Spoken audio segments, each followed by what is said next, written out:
എന്നും ഹിന്ദു പറ്റിക്കപ്പെട്ടിട്ടേ ഉള്ളൂ. ഹിന്ദുവിന്റെ പേരിൽ ഹിന്ദുമത നവോത്ഥാനം എന്നൊക്കെ പറഞ്ഞ് ഒരുപാട് ആളുകൾ ജീവിക്കുന്നുണ്ട്. മുട്ടിന് സ്റ്റേജ് കെട്ടി മുസ്ലിം വിരുദ്ധത പ്രഖ്യാപിച്ചത് കൊണ്ടോ, മുസ്ലിങ്ങൾ ഈ രാജ്യത്ത് വളരുന്നു എന്ന് പറഞ്ഞതുകൊണ്ടോ, അവർ ഞങ്ങളുടെ അമ്പലം പൊളിച്ചു എന്ന് പറഞ്ഞതുകൊണ്ടോ, ബാബറി മസ്ജിദ് രാമക്ഷേത്രം തകർത്തത് പറഞ്ഞത് കൊണ്ടോ, അല്ലെങ്കിൽ ക്രിസ്ത്യാനികളെ പറഞ്ഞതുകൊണ്ടോ, ലവ് ജിഹാദ് പറഞ്ഞ് കയ്യടി കിട്ടുന്ന കുറെ പ്രസംഗങ്ങൾ നടത്തി ആൾക്കൂട്ടത്തെ കോരിത്തെരിപ്പിക്കുന്ന പണി മതിയാക്കി ഹിന്ദുവിന്റെ നവോത്ഥാനത്തിന് വേണ്ടി ഹൈന്ദവ സംഘടനകൾ പ്രവർത്തിക്കണം. അത് അയ്യപ്പ സേവാ സംഘമായാലും, ശബരിമല ആചാര സംരക്ഷണ സമിതി ആയാലും, ഹിന്ദു ഐക്യവേദി ആയാലും, വിശ്വഹിന്ദു പരിഷത്തായാലും, സംഘപരിവാറിൽപ്പെടുന്ന ഈ പറയുന്ന ടീമുകൾ ആരായാലും, ക്ഷേത്ര സംരക്ഷണ സമിതി ആയാലും, ക്ഷേത്ര ആചാര സമിതി ആയാലും, നിങ്ങൾ കണ്ണു തുറന്ന് ഹിന്ദുവിന് കേരളത്തിൽ എന്ത് സംഭവിക്കുന്നു എന്ന് ആലോചിക്കണം. ഹിന്ദു രാജ്യമായിരുന്ന കൊച്ചി തിരുവിതാംകൂറിനെ മതേതര രാഷ്ട്രം എന്ന് എഴുതി വച്ചതിന് ശേഷവും എങ്ങനെ ഗവൺമെന്റുകൾക്ക് ക്ഷേത്രം ഭരിക്കാൻ കഴിയുന്നു? തിരുവിതാംകൂറിൽ 1200 ക്ഷേത്രവും ഒരു ട്രസ്റ്റിഷിപ്പായി മാത്രം കൊടുത്തിരിക്കുന്ന ഗവൺമെന്റിന് എങ്ങനെ ദേവസ്വം മന്ത്രിയെ വയ്ക്കാൻ കഴിയുന്നു? അവർക്ക് എങ്ങനെ ദേവസ്വം ബോർഡ് പ്രസിഡന്റിനെയും അംഗങ്ങളെയും നിയമിക്കാൻ കഴിയുന്നു? വളരെ പ്രധാനപ്പെട്ട ചില ചോദ്യങ്ങൾ ചോദിക്കണം. ഇത് ചോദിക്കുമ്പോൾ 1950കളിൽ 49 കാലഘട്ടത്തിൽ ആർ ശങ്കറിന്റെയും കോൺഗ്രസിന്റെ മുടിചൂടാമനായ നേതാവായിരിക്കുകയും SNDPയുടെ വലിയ നേതാവായിരിക്കുകയും ചെയ്ത ആർ ശങ്കറിന്റെയും NSSന്റെ വലിയ നേതാവായിരുന്ന മന്നത്ത് പത്മനാഭന്റെയും, പിള്ള അദ്ദേഹം തന്നെ ഉപേക്ഷിക്കണമെന്ന് പറഞ്ഞു, ഞാൻ പിള്ള പറയുന്നില്ല, മന്നത്ത് പത്മനാഭന്റെ നേതൃത്വത്തിൽ ഹിന്ദു മണ്ഡലത്തിന്റെ എന്ന പേരിൽ കൊല്ലത്ത് വലിയ സമ്മേളനം നടന്നു.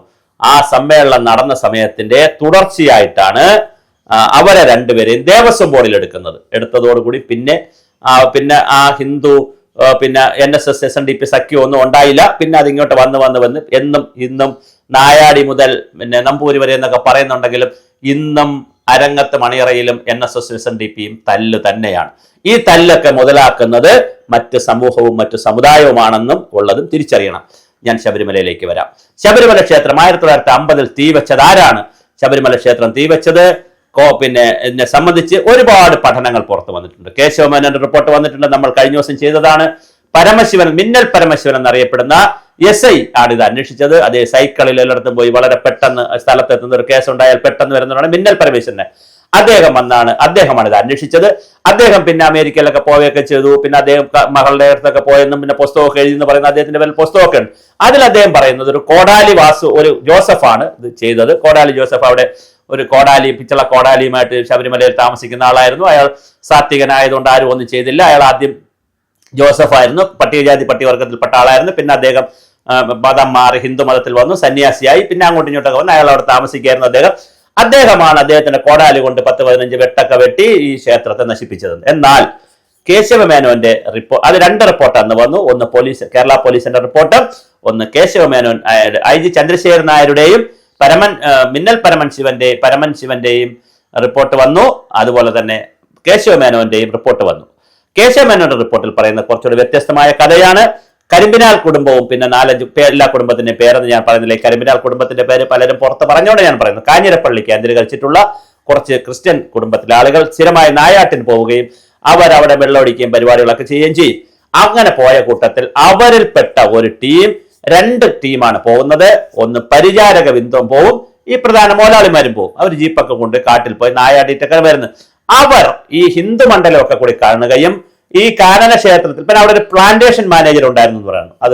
അതിന്റെ ഒരു പ്രശ്നമുണ്ട്. അവരെല്ലാം കൂടി ഈ ക്ഷേത്രത്തിലേക്ക് ഇങ്ങനെ ആള് വന്നാൽ ക്ഷേത്രം ശരിയാകില്ല എന്ന് പറഞ്ഞ് ഈ കോടാലി ജോസഫ് എന്ന് പറയുന്ന ആളിനെ വാടകയ്ക്ക് എടുത്ത് കൊന്നു. ഈ ക്ഷേത്രത്തിൽ ആക്രമിച്ചു, 12 മണിക്കൂർ ആക്രമിച്ചതാണ് എന്ന് പറയുന്നു. പക്ഷേ ഇതിന്റെ കേസ് അന്വേഷണത്തിന്റെ ഭാഗമായി ഡോക്ടർ ശശിഭൂഷൺ സാറൊക്കെ ഒരുപാട് വീഡിയോസ് ഒക്കെ ചെയ്തിട്ടുണ്ട്. സാറിന്റെ പല വീഡിയോസിനും ഞാൻ ഈ പറയുന്നതിന് ആധാരവുമാണ്. സാറ് ഇങ്ങനെ പല അന്വേഷണമൊക്കെ നടത്തി അവസാനം എന്തുകൊണ്ട് അന്ന് ഈ കേസ് വെളിയിൽ വന്നില്ല? ആ കേസ് കാലഘട്ടത്തിൽ പറവൂർ ടി കെ കൊച്ചുനാരായണപിള്ള മുഖ്യമന്ത്രിയും അതുപോലെ തന്നെ ഇന്റർനാഷണൽ കോൺഗ്രസിന്റെ അതുപോലെ തന്നെ TM വർഗീസ് അന്ന് പ്രധാനപ്പെട്ട ഒരു മന്ത്രിയുമാണ്. അദ്ദേഹം മാത്രമല്ല, TM വർഗീസ് അന്ന് കോൺഗ്രസിന്റെ വളരെ വേണ്ടപ്പെട്ട നേതാവാണ്. അദ്ദേഹത്തിന്റെ മകനും കൂടി ഈ നായാട്ട് സംഘത്തിൽ ഉണ്ടായിരുന്നു. ഈ ക്ഷേത്രം ആക്രമിച്ച സംഘത്തിൽ ഇല്ല എന്നാണ് പറയുന്നത്, പക്ഷെ നായാട്ട് സംഘത്തിൽ ഉണ്ടായിരുന്നു. അപ്പോൾ സ്വാഭാവികമായിട്ടും ഇത് നായാട്ട് സംഘത്തെ അറസ്റ്റ് ചെയ്യുകയാണെങ്കിൽ TM വർഗീസിന്റെ മകനെയും അറസ്റ്റ് ചെയ്യേണ്ടി വരും. അത് കോൺഗ്രസ്സുകാരും ഇഷ്ടപ്പെട്ടിരുന്നില്ല, അന്നത്തെ ഭരണമുന്നണിക്കാരും ഇഷ്ടപ്പെട്ടിരുന്നില്ല. അങ്ങനെ അത് പിന്നെ സി കേശവൻ അന്ന് പറയുകയും ചെയ്തു, ഒരു അമ്പലം നശിച്ചാൽ കുറെ അന്ധവിശ്വാസം പോകുമല്ലോ, അപ്പോൾ സ്വാഭാവികമായിട്ട് ശബരിമല നശിച്ചത് നന്നായി എന്ന് പറയുന്ന സി കേശവൻ കോൺഗ്രസിന്റെ വലിയ നേതാവാണ്. ടി കെ കൊച്ചുനാരായണ പിള്ളയുണ്ട്, ഈ പറവൂർ കൊച്ചുനാരായണ പിള്ളയുണ്ട്, പിന്നെ ടി എം വർഗീസ് ഉണ്ട്. അതുകൊണ്ട് കോൺഗ്രസ് ഇതിനകത്ത് കണ്ണടച്ചു. പിന്നെയും ഒരു കാര്യം പറ്റിയത്, അത് കഴിഞ്ഞാണ് 57 വരുമ്പോൾ അപ്പൊ വലിയ സമരമുണ്ടായെന്ന് പറയുന്നത്. ഹിന്ദുക്കളുടെ ഇടയിൽ നിന്ന് വലിയ പ്രക്ഷോഭമുണ്ടായി. ശബരിമല കത്തിച്ചതാരെന്ന് അറിയണം. ക്രിസ്ത്യാനികളുടെ ഇടയിൽ നിന്നും ഉണ്ടായി. ഈ ക്രിസ്ത്യൻ ആളുകളാണ് ഇതിന്റെ പ്രതിക്കൂട്ടിൽ നിൽക്കുമ്പോഴും ക്രിസ്ത്യാനികളുടെ ഇടയിൽ നിന്നുണ്ടായി. ഈ കാട്ടിൽ മാത്രം താമസിച്ചിരുന്ന കോടാലി ജോസഫ് അതിനുശേഷം പോണ്ടിച്ചേരി പോയി. അദ്ദേഹത്തിന് ആരാ പോണ്ടിച്ചേരിയിലേക്ക് അയച്ചത്, ഫണ്ട് ചെയ്തത്? പോണ്ടിച്ചേരി പോയി. പക്ഷെ അദ്ദേഹത്തെ കണ്ടിട്ടില്ലാരും. ഇതൊക്കെ എങ്ങനെ സംഭവിക്കുന്നു? അപ്പോൾ കൃത്യമായി ആളുകൾ ഉണ്ട്. അയാളെ കൊന്നതാണോ ഒന്നും അറിയില്ല, എന്തായാലും ഉണ്ട്. ആ സമയത്താണ് തമിഴ്നാട്ടിൽ കാമരാജിന്റെ നേതൃത്വത്തിലുള്ള ഗവൺമെന്റും നേശമണിയുടെ നേതൃത്വത്തിലൊക്കെയുള്ള സമരം നടക്കുകയും അന്ന് ഈ എം.എൻ. ഗോവിന്ദൻ നായരും EMS അടക്കമുള്ള ആളുകൾ കേരളത്തെ ഇങ്ങനെ വിഭജിക്കണം എന്നൊക്കെയുള്ള ലൈനിലൊക്കെയുള്ള ചിന്തകൾ കൊണ്ടുവരികയും അങ്ങനെ PS നടരാജപിള്ള സമുദായത്തിൽപ്പെട്ട ശൈവ വെള്ളാളരും ധാരാളമുള്ള ഒരു പ്രദേശമാണ് കന്യാകുമാരി മുതൽ തിരുവനന്തപുരം വരെ. ആ ശൈവ വെള്ളാളരിൽ നല്ലൊരു ശതമാനം കോൺഗ്രസ്സുകാരാണ്. അപ്പൊ തിരുവനന്തപുരം മുതൽ അല്ലെങ്കിൽ പാറശാല മുതൽ തമിഴ്നാട്ടിലേക്ക് വെട്ടിമാറ്റിയാൽ ഈ ശൈവ വെള്ളാളർ ഉൾപ്പെടെയുള്ള കോൺഗ്രസ്സുകാരുടെ വോട്ട് കുറയ്ക്കാമെന്നും പകരം കമ്മ്യൂണിസ്റ്റ് പാർട്ടിയിൽ വിശ്വസിക്കുന്ന കാസർഗോഡ് ഭാഗത്തുള്ളവരെ കേരളത്തിൽ കയറ്റാമെന്ന് പറഞ്ഞാണ് ഒരു മരുഭൂമി പോലെ കിടന്ന കാസർഗോഡ് പ്രദേശം, മണ്ണിനും ചുണ്ണാമ്പിനും കൊള്ളാത്ത കാസർഗോഡ് പ്രദേശം ആളുകളല്ല കേട്ടോ, സ്ഥലം, ആ സ്ഥലം കൃഷിയോഗ്യമല്ലാത്ത സ്ഥലം കേരളത്തിലേക്ക് വരുന്നു. ഇത് ഭാഷാടിസ്ഥാനത്തിൽ വന്നപ്പോൾ തമിഴ്നാട്ടിലേക്ക് പോകുന്നു. ഈ പോയി കഴിയുമ്പോൾ സ്വാഭാവികമായിട്ട് കേരളത്തിൽ അതുവരെ ഹിന്ദുക്കൾക്കായിരുന്നു വോട്ടിൽ ഭൂരിപക്ഷമെങ്കിൽ ഇത് തമിഴ്നാട്ടിലേക്ക് കുറെ സ്ഥലം പോയി കഴിഞ്ഞപ്പോൾ പിന്നെ മുസ്ലിങ്ങൾക്കും ക്രിസ്ത്യാനികൾക്കും ഒരു ഡോമിനേഷൻ ഇവിടെ വന്നു. ആ ഡോമിനേഷൻ വന്നതുകൊണ്ട് ക്രിസ്ത്യക്കാരെ പിണക്കാൻ ഗവൺമെന്റ് തയ്യാറായില്ല. അതുകൂടെ കൊണ്ടാണ് ഇത് അസംബ്ലിയിൽ വച്ചില്ല. എന്നാൽ ഇത് വലിയ സമരം നടന്നതിന് ശേഷം മേശപ്പുറത്ത് 57 ഇത് മേശപ്പുറത്ത് വെച്ചു, ഒറ്റ കോപ്പി വെച്ചു. അന്ന് ഒരു പത്രങ്ങളും ഇത് റിപ്പോർട്ട് ചെയ്തില്ല. അത് ഹിന്ദുമായി കലാപം, ക്രിസ്ത്യൻ കലാപം ഉണ്ടാവും എന്നൊക്കെ പറഞ്ഞ് ആരും റിപ്പോർട്ട് ചെയ്തില്ല. ദേശബന്ധു മാത്രം, കോട്ടയത്ത് നടക്കുന്ന ദേശബന്ധു മാത്രം റിപ്പോർട്ട് ചെയ്തു. അതിനുശേഷം വലിയ പ്രക്ഷോഭം ഉണ്ടായപ്പോൾ EMS ആ കാലഘട്ടത്തിൽ തന്നെ EMS പറഞ്ഞിരുന്നു, ഹിന്ദുക്കളോട് ഒരു വാക്ക് പറഞ്ഞു, നമ്മൾ ഇന്നലെ വീഡിയോ ചെയ്തിരുന്നു, ഒരു വാക്ക് പറഞ്ഞിരുന്നു EMS അടക്കമുള്ളവർ, എന്താണ്, ശബരിമലയിലെ കേസ് ഞങ്ങൾ തെളിയിച്ചിരിക്കും. പക്ഷെ ഒന്നും സംഭവിച്ചില്ല. അതിനിടയിൽ SNDPയും NSSും തമ്മിൽ പിരിയുകയും ചെയ്തിരുന്നു.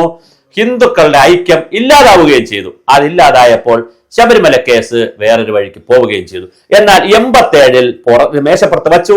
അത് ഇന്ന് ആർക്കൈവിൽ ലഭ്യമാണ്. ആ റിപ്പോർട്ടിൽ ഊഹാപോഹങ്ങളാണ് കൂടുതലും. അതുകൊണ്ട് തന്നെ ശബരിമല കേസ് പുനരന്വേഷിക്കണമെന്നാണ് ഞങ്ങൾക്ക് പറയാനുള്ളത്. അത് CBI അന്വേഷിക്കണം. എത്രയോ നൂറ്റാണ്ടുകൾ കഴിഞ്ഞ കേസുകൾ ഇന്ത്യയിൽ അന്വേഷിക്കുന്നുണ്ട്. അതുകൊണ്ട് ശബരിമലയിൽ തീ വെച്ചതാര്, ഊഹാപോഹങ്ങൾ എഴുതി വെച്ച് ഒരു കോടാലി ജോസഫിന്റെ മണ്ടയിൽ ഇത് കൊണ്ടുവച്ച് തീർക്കാൻ പറ്റില്ല. ഒരു കോടാലി ജോസഫ് വിചാരിച്ചാൽ 12 മണിക്കൂർ ഇത്രയും വലിയൊരു ക്ഷേത്രത്തെ കത്തിച്ച് ചാമ്പലാക്കി പഞ്ചലോഹ വിഗ്രഹത്തെ, പലരും പറയുന്നത് പഞ്ചലോഹ വിഗ്രഹം എന്നല്ല, പഞ്ചലോഹ വിഗ്രഹമാണ്. കാരണം പഞ്ചലോഹ വിഗ്രഹം എന്ന് പറയാൻ കാരണം ഈ വിഗ്രഹത്തെ കമ്പിയൊക്കെ പിന്നെ 1 വർഷം എടുത്തോടെ പുതുക്കിയെടുക്കാൻ. ആ സമയത്ത് ഈശ്വരൻ പോറ്റിയായിരുന്നു അവിടുത്തെ പോറ്റി മേൽശാന്തി. ആ സമയത്ത് മേൽശാന്തിയുടെ വാക്കുകളുണ്ട്, നമ്മൾ അടുത്ത വീഡിയോയിൽ വരുന്നുണ്ട്. മേൽശാന്തി പറയുന്ന കാര്യങ്ങൾ നമ്മൾ ആർക്കൈവിൽ നിന്ന് എടുത്തിട്ടുണ്ട്. അപ്പൊ അതുകൊണ്ട് അവിടെ പഞ്ചലോഹ വിഗ്രഹത്തെ അടിച്ച് പൊട്ടിക്കുകയൊക്കെ അടിച്ചു. അത്രയും വലിയ പണി ചെയ്യണമെങ്കിൽ ഒരു കോടാലി ജോസഫിന് മാത്രം കഴിയില്ല. ഇതൊരു പരിചാരക സംഘമാണ് ചെയ്തിരിക്കുന്നത്. അവരെ നയിച്ചത് ഈ പറയുന്ന TM വർഗീസിന്റെ മകൻ അടക്കമുള്ള ആളുകളാണെന്ന് ആരെങ്കിലും സംശയിച്ചാൽ അവരെ നമുക്ക് സംശയിക്കാനാകില്ല. അതുകൊണ്ട് കോൺഗ്രസ് ഇതിനകത്ത് മറുപടി പറയണം. അന്ന് BJP ഒന്നും ഇല്ലാത്തതുകൊണ്ട് അവരെ നമുക്കൊന്നും പറയാനില്ല. പക്ഷെ കോൺഗ്രസ് കൃത്യമായി ഇതിനകത്ത് മറുപടി പറയണം. കമ്മ്യൂണിസ്റ്റ് പാർട്ടികൾ അന്ന് ഈ പറഞ്ഞ 57 ഈ കഥ ഉള്ളതുകൊണ്ട് അവരും മറുപടി പറയണം. അതുകൊണ്ട് തന്നെ സമഗ്രമായ ഒരു CBI അന്വേഷണം നടക്കട്ടെ. അതിന് സുപ്രീം കോടതിയിലേക്ക് പോവുക എന്നുള്ളതിനെ കുറിച്ച് ചിന്തിക്കുന്നു. പല കൂട്ടരും, നമ്മുടെ കൂട്ടുകാരൊക്കെ ചിന്തിക്കുന്നു. അതുകൊണ്ട് തന്നെ ഞങ്ങൾ ഒരു വാട്സപ്പ് ഗ്രൂപ്പ് ഉണ്ടാക്കുന്നുണ്ട്. അത് കേസ് പിടിക്കാനല്ല, ശബരിമലയുടെ മൊത്തം കാര്യങ്ങളൊക്കെ ചർച്ച ചെയ്യുന്നുള്ള ഒരു വാട്സപ്പ് ഗ്രൂപ്പ് ഞങ്ങൾ ഉണ്ടാക്കിയിട്ടുണ്ട്. അതിന്റെ ലിങ്ക് ഈ വീഡിയോയിൽ ഉണ്ടായിരിക്കും. നിങ്ങൾ അതിനകത്തേക്ക് വരണം. വളരെ പ്രമുഖരായിട്ടുള്ള ആളുകൾ അതിനകത്ത് വരും. അപ്പോൾ ശബരിമലയെ സംബന്ധിച്ച് വളരെ കൃത്യമായ ഒരു പൊളിറ്റിക്സ് ശബരിമലയിലെ പിന്നിൽ ഒളിഞ്ഞു കിടപ്പുണ്ട്. ആ പൊളിറ്റിക്സ് ലോകം അറിയണം. ഇനിയെങ്കിലും ഹിന്ദു സമൂഹം 2 കാര്യങ്ങൾ ഉള്ളതുകൊണ്ട് ഉണർന്ന് പ്രവർത്തിക്കണം. ഒന്ന്, ആ കവനന്റ് മുതൽ 1949 അതിനു മുമ്പ് ദേവസ്വം ഡിപ്പാർട്ട്മെന്റായി അന്ന് മുതലുള്ള കവനന്റ് മുതലുള്ള ഇതുവരെയുള്ള നിയമവും ഒന്ന് എടുക്കണം. രണ്ടാമത് ഇതും സമ്മതിക്കണം. ഈ നമ്മുടെ തീവെപ്പ് എങ്ങനെ സംഭവിച്ചു എന്നുള്ളതും വിശ്വാസ സമൂഹത്തിന് അറിയണം. ഇത് രണ്ടും മതേതരം എന്നൊക്കെ പറഞ്ഞ് ഹിന്ദുവിന്റെ മണ്ടയിൽ ഒരുപാട് കുതിര കയറുമ്പോൾ ഇത് നമുക്ക് ചർച്ച ചെയ്യണം. ഒരു കലാപത്തിനുമല്ല, ഒരാളെയും പ്രതിക്കൂട്ടിൽ അടയ്ക്കാനല്ല, സത്യം അറിയണമല്ലോ എന്നെങ്കിലും ആ സത്യം അറിയാൻ വേണ്ടിയിട്ടാണ് ഈ വീഡിയോ ചെയ്യുന്നത്. രണ്ടാമത് പിന്നെ ശബരിമലയെ സംബന്ധിക്കുന്ന വളരെ കൃത്യമായ ഗവൺമെന്റിന്റെ റോൾ എന്താണ് എന്ന് നിയമപരമായും ധാർമ്മികമായും സാമൂഹ്യപരമായും സാംസ്കാരികമായും ഗവൺമെന്റ് റോൾ എന്താണ്, എങ്ങനെയാണ് ശബരിമലയെ ഈ വിവാദങ്ങളിൽ നിന്ന് രക്ഷിച്ചെടുക്കുക, ഇത് വളരെ പ്രധാനപ്പെട്ട ഒരു കാര്യമാണ്.